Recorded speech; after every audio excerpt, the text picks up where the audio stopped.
நம்ம பண்ணக்கூடிய ரெசிபி என்னன்னு பார்த்தீங்கன்னா இளநீர் அல்வா. இந்த சம்மர் டைமில் இளநீர் எல்லா இடத்துலையுமே கிடைக்குது.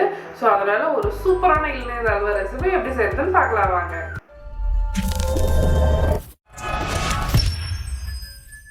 இளநீர் அல்வா செய்ய இன்னைக்கு நான் 2 இளநீர் எடுத்திருக்கேன். இதுல கொஞ்சம் வழுக்கன்னு சொல்லுவாங்க இல்லைங்களா, அந்த தேங்காய் அதோட இருக்க மாதிரி 2 இளநீர் எடுத்துக்கோங்க. இப்போ நம்ம எடுத்த 2 இளநீர்ல இருந்து தண்ணி எடுத்து வச்சாச்சு. இதை நல்லா ஃபில்டர் பண்ணி எடுத்து வச்சுக்கோங்க.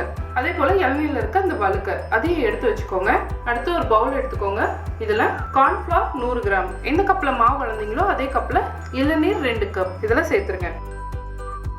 2 கப் இளநீர் சேர்த்துட்டு இதை நல்லா கரைச்சிக்கோங்க.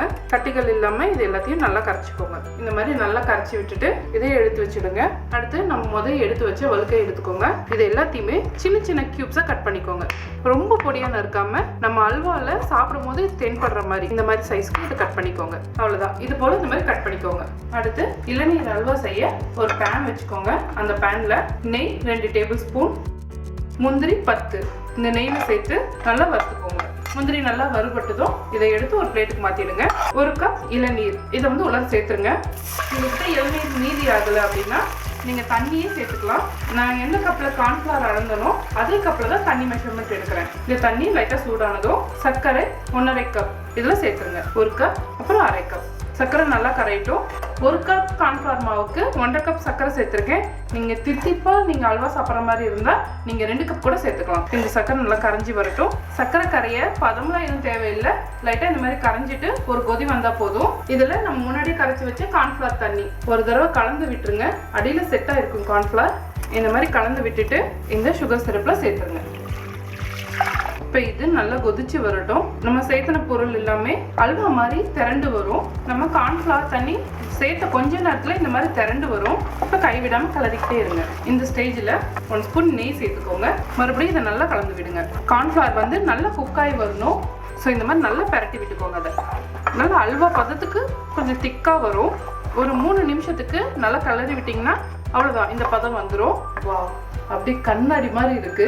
இப்போ இந்த ஸ்டேஜில் ஏலக்காய் தூள் 1 டீஸ்பூன், நம்ம இளநீர்லேருந்து எடுத்து வச்ச அந்த வழுக்கை நறுக்கி இதில் சேர்த்துருங்க. நான் ஒரு 1/2 கப் சேர்த்துக்கிறேன். அப்புறமா நம்ம வறுத்து வச்ச முந்திரி அதையும் சேர்த்துருங்க. லாஸ்ட்டாக 1 ஸ்பூன் நெய்.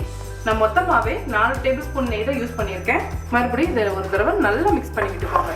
ஒரு அட்டகாசமான இளநீர் அல்வா எவ்வளோ குயிக்காக ரெடி ஆகிடுச்சு பாருங்க. நம்ம வீட்டுக்கு கெஸ்ட்டு வராங்க அப்படின்னா கூட யோசிக்காமல் இந்த ரெசிபியை டக்குன்னு செஞ்சு முடிச்சிடலாம். சாப்பிட்ற நம்ம கெஸ்ட்டுக்கும் ரொம்ப சர்ப்ரைசிங்காக இருக்கும், ரொம்ப டேஸ்டாகவும் இருக்கும். அவ்வளோதான். இதை ஒரு பிளேட்டுக்கு மாற்றிடுங்க.